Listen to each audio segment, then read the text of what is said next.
كيف سأقبل هذه المباراة. والله لو ضاع الصوت، والله لو بحت الأصوات، لا صوت يعلو فوق صوت النسور. جماهير هناك آلاف الملايين.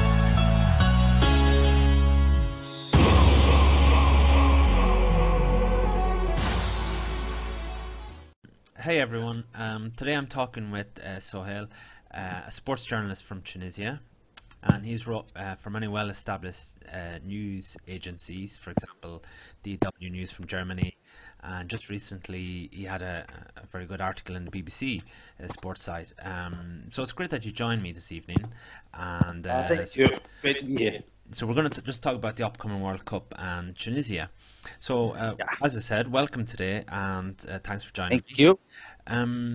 So just to go back to that, you had a recent article in the BBC, which was great. That was about crowd trouble in Tunisia. So is that something that's you're expecting that will go to Russia? No.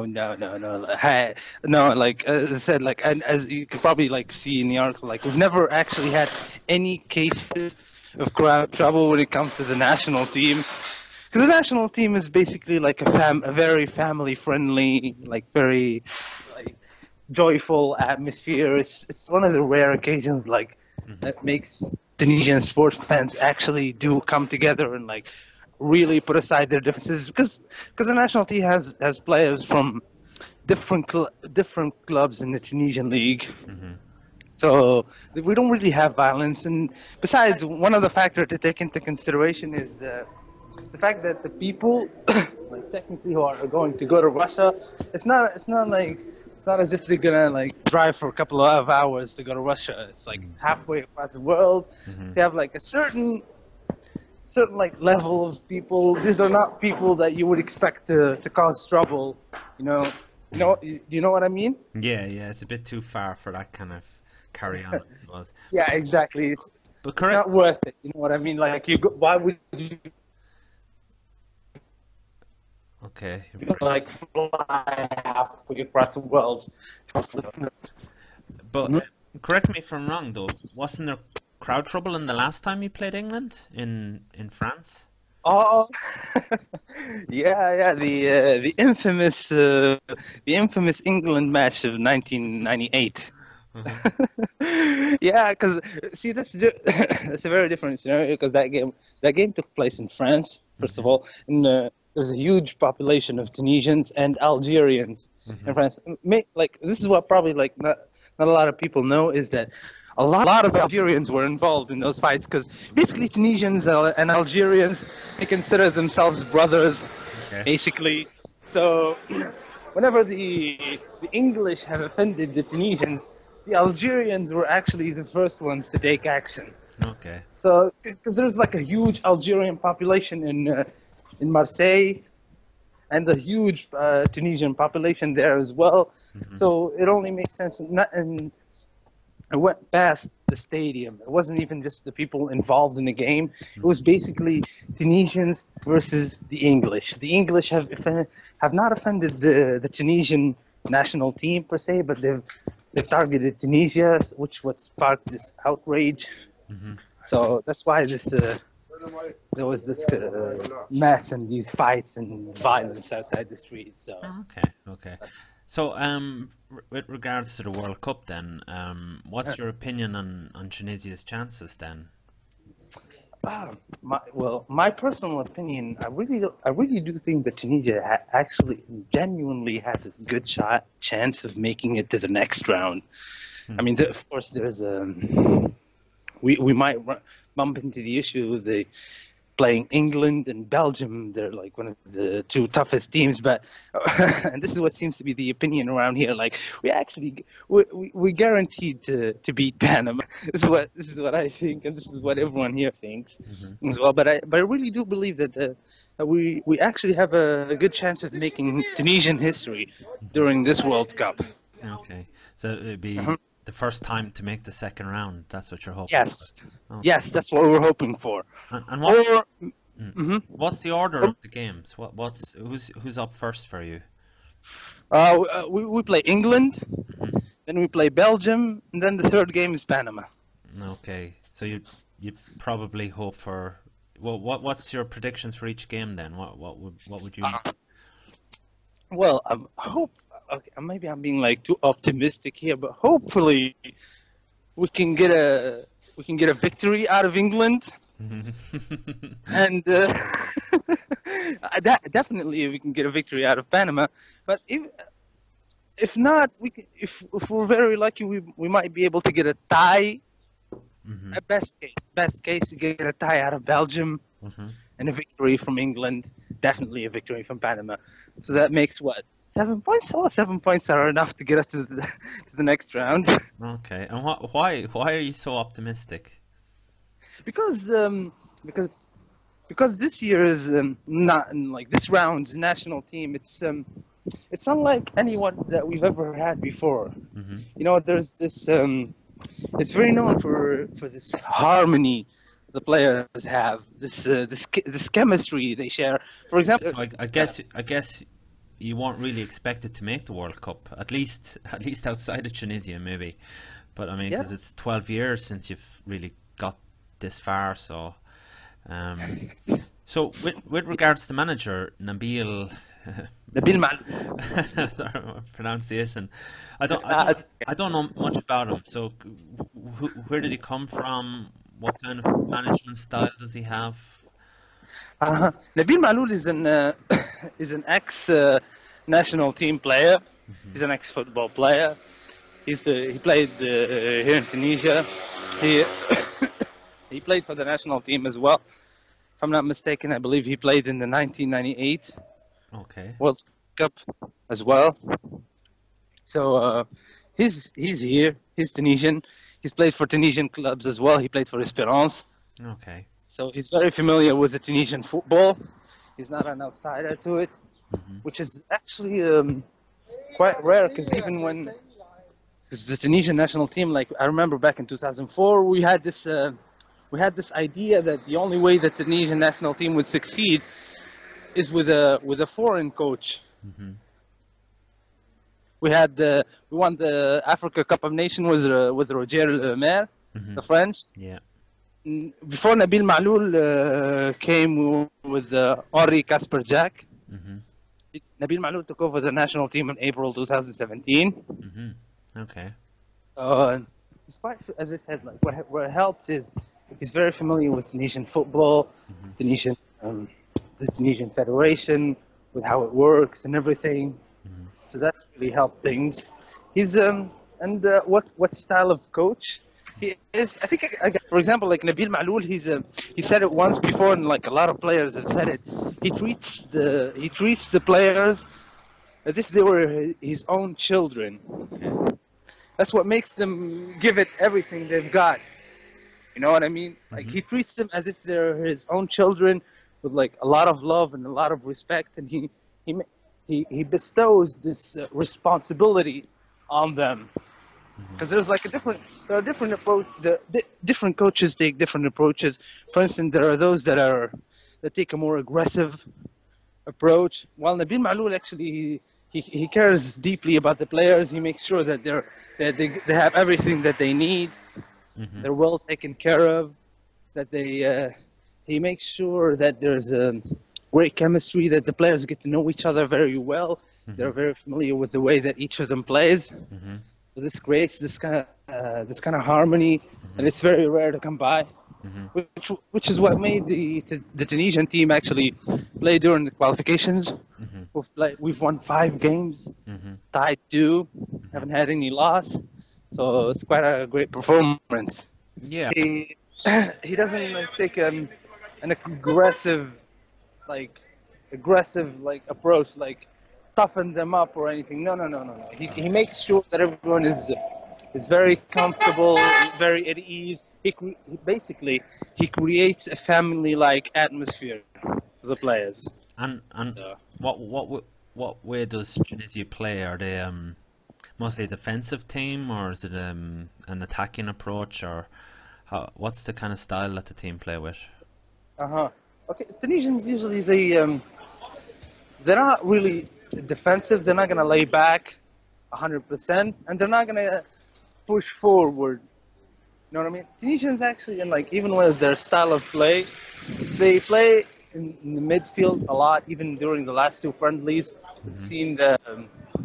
seen the Tunisian midfielders. They give it everything. They were the crucial element in the Tunisian games. They have like a lot of short passes, so nothing like long balls or anything like that. You're not going to expect the ball for the Tunisian national team. You're not going to expect it to go from defense straight to a counter attack or something like that. No, it doesn't really happen that way for the Tunisian team. It's more of an take it slow, slowly build the attack, go from defense, short passes, and work Okay. their way through the offense. Okay. Um, and I have to be honest, I don't know a whole lot about the squad. So, what players should we look out for? Is there any um, Ah, we exciting? had I don't know if you're familiar with it, but we've lost what people call the Tunisian talisman. Yeah, Yeah, Yusuf. we lost Um, him. We lost Yusuf Msekni. mhm. Sorry about that. Not that music. The guy with the blasting music. We're getting all the sounds of Tunis today. Oh no, this sound. These are the sounds of Algeria, by the Oh, way. Algeria. Okay. That's in Algeria. God, that's in Just pretend it's Tunis. Oh.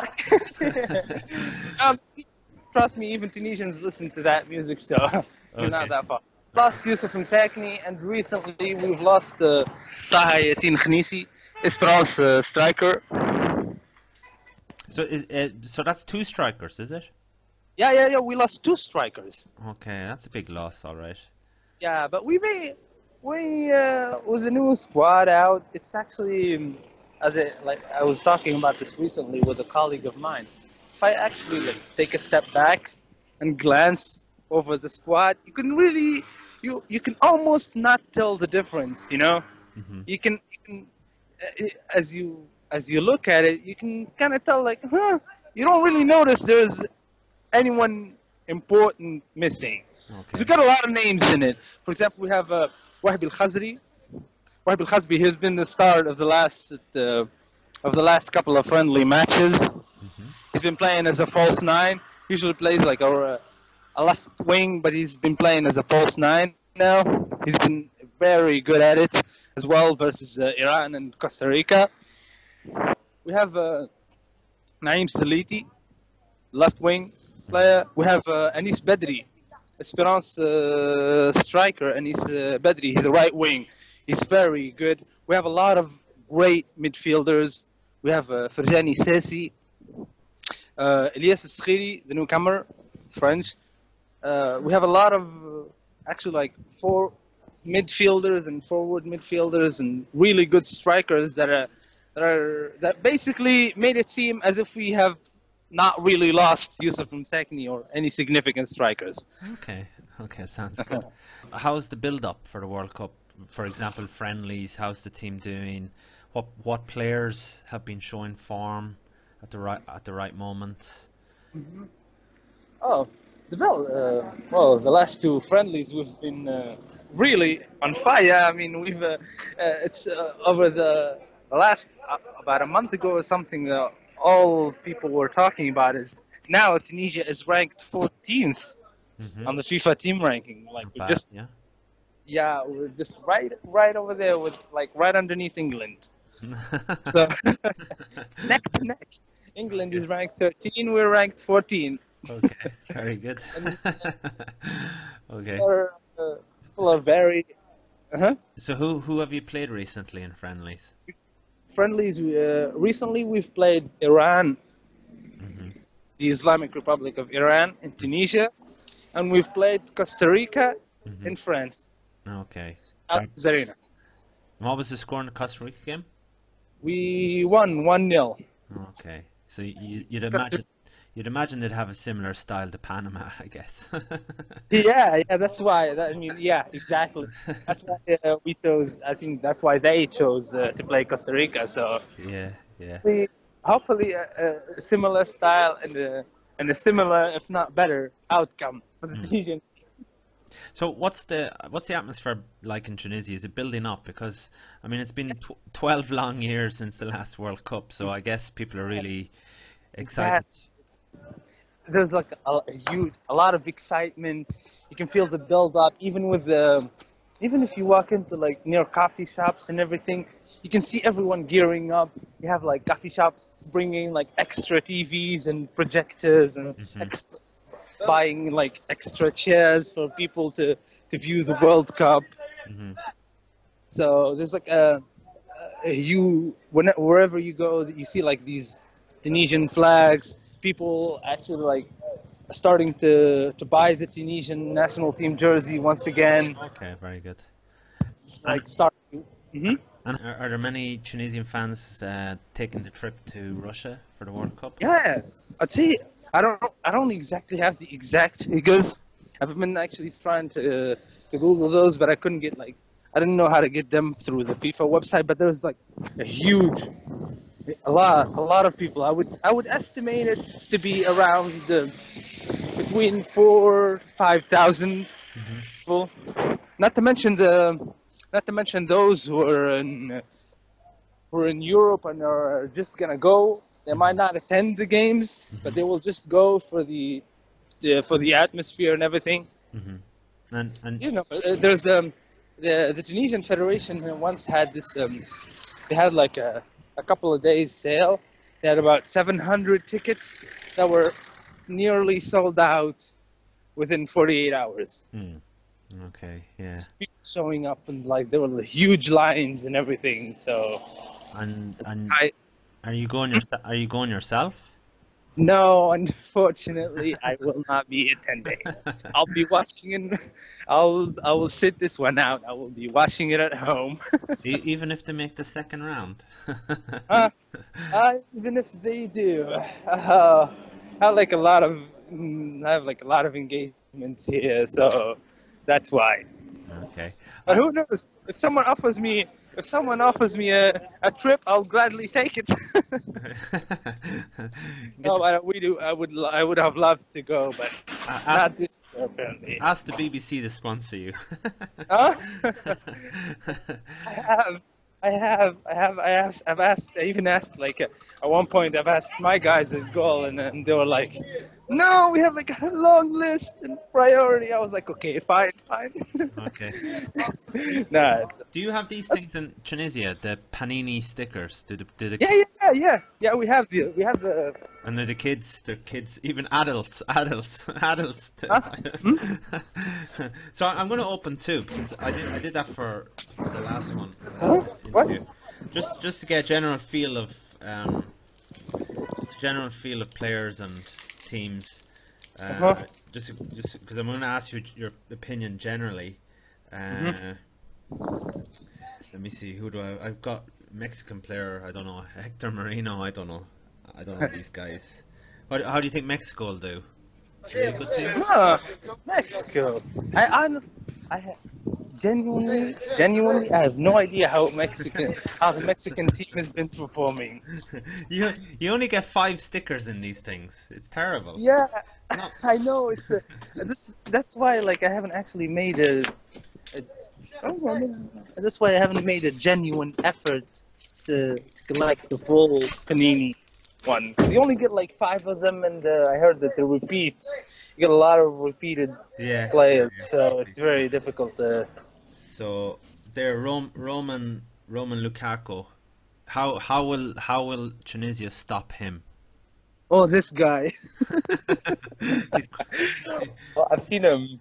We've had let's say a meme recently. Like this guy was going up in the air against one like striker or something. They were like, "How are we going? This guy is like a Hulk or something." Yeah, he's pretty strong. Yeah. I've opened it. I've opened 2 packets. They're all players I've never heard of. You never get the Ronaldo or the Messis. That's like really lucky. Johnny Acosta. That's a cool name. He's from Costa Rica. And, I don't know, some French fella I never heard of.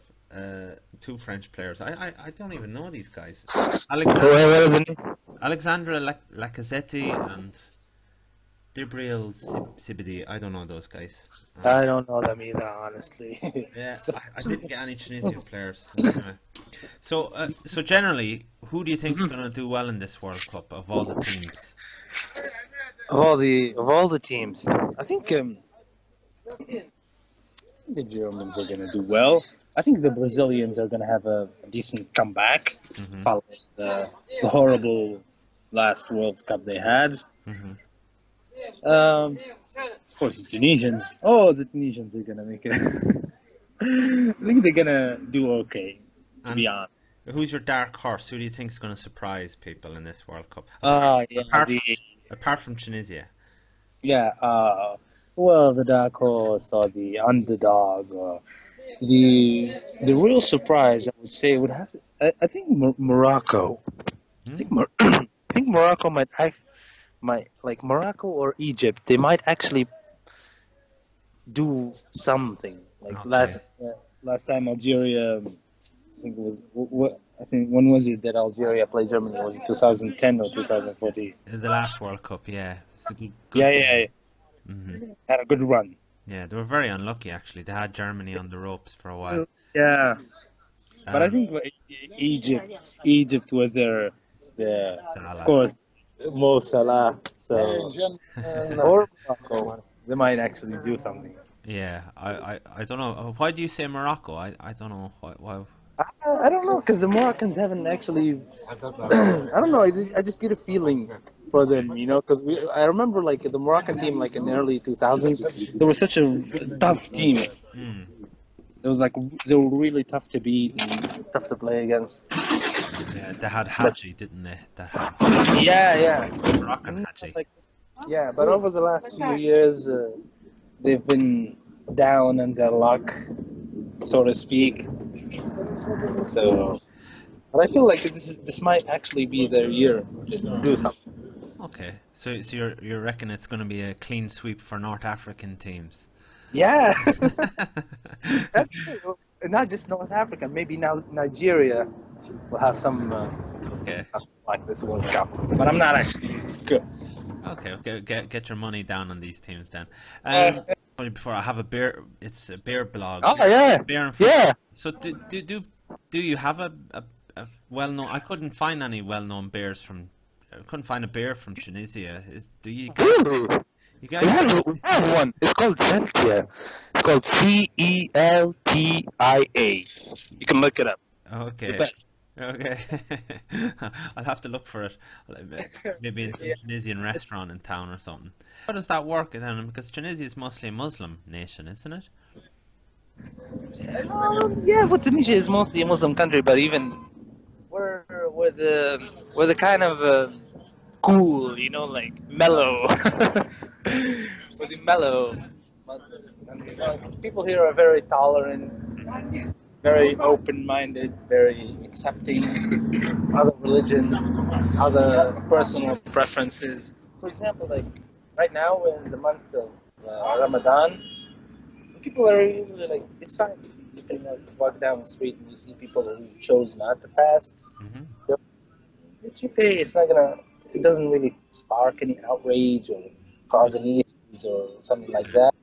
People are very respectful. People are very understanding. We have like a huge church like right in the center of downtown Tunis. So religious differences or like personal preferences have never really been an issue. Okay, well that's good to know, because a lot of time in the West we always get negative stories from North Africa, No, it's not the case in Tunisia. So just a few questions then about the Tunisian League. What is the standard of the Tunisian League these days? Who are the champions, and how do you guys? How does the teams do in the African Cups? No, competition. Yeah. Well, the champions for this year are Esperance Tunis. I think they secured the championship 3 game weeks before it even ended. They had like they were first place with, I'd say, I'm not sure, but 12 or 11 points with a 12 or 11 point difference from the second place. We have four major teams here. We have Esperance Tunis, Club Africain, Étoile de Sahel, and Club Sportif Sfaxien. Mhm.